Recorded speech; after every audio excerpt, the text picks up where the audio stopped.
Okay, it's still Saturday, June 2nd, and we're still on the Mazda Protege here.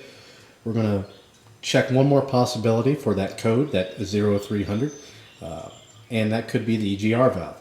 It is located, I've already taken it out. It's kind of, I can't really film taking it out because of the area that's in, but you see there's the throttle body. It's right under the throttle body.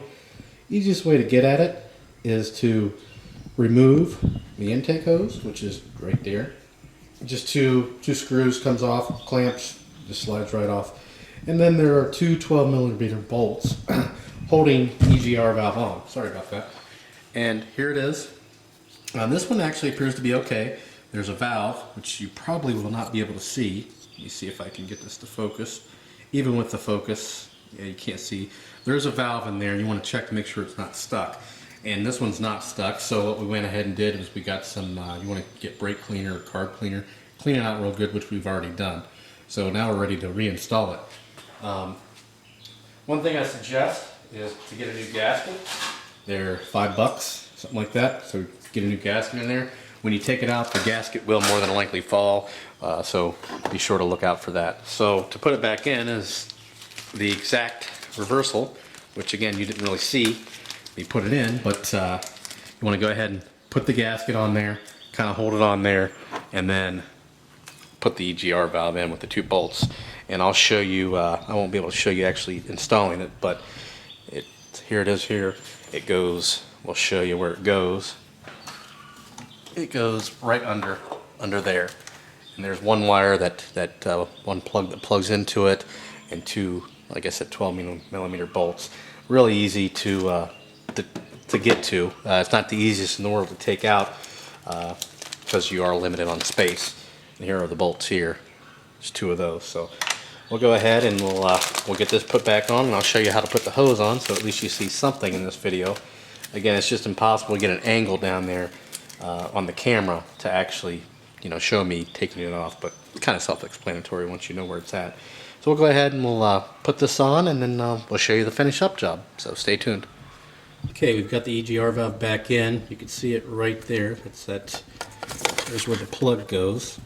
You can see with that focus, you can see one of the bolts back there, and there's the throttle body in relation to it. So next thing we want to do is plug in. And it should only go one way.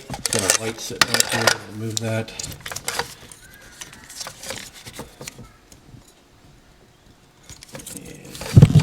Oops. So you can't really see that, but there you go. There's the plug, plugged in right there. And the last bit would be to put this back on. We'll go ahead and get this slap back on, and I'll show you, well, that's pretty much it, but we'll go ahead and get this put back on, so stay tuned. Last steps, you put the hose on. Go ahead and tighten down your clamps. Tight enough. Then you've got this little gizmo. It's just a wire holder. Goes on top. It just sits in there. And then you've got one hose right here that goes right here. And there, you're pretty much you're done. And that would be another cause for a P0300 error, and but since it's 75,000 miles, 11 years old, I think the car's been well taken care of. But these items need to be addressed. They've never been changed. So in the other video you saw, we replaced the coils, plugs, and wires. And that's when we cleaned the EGR. We also did the PCV valve, and that's really about everything you could want to do. Now the P0421 error this could be taken care of now, or we could be talking about a new CAT or an O2 sensor, but we'll wait and see on that. And the O2 sensor, one of them is here. That's the downstream, that's the upper, and then one is lower, which I don't know if we'll be able to see. Probably not. But there's one below the car we can't see. And I think there might be a couple more, but that's the two for that particular error.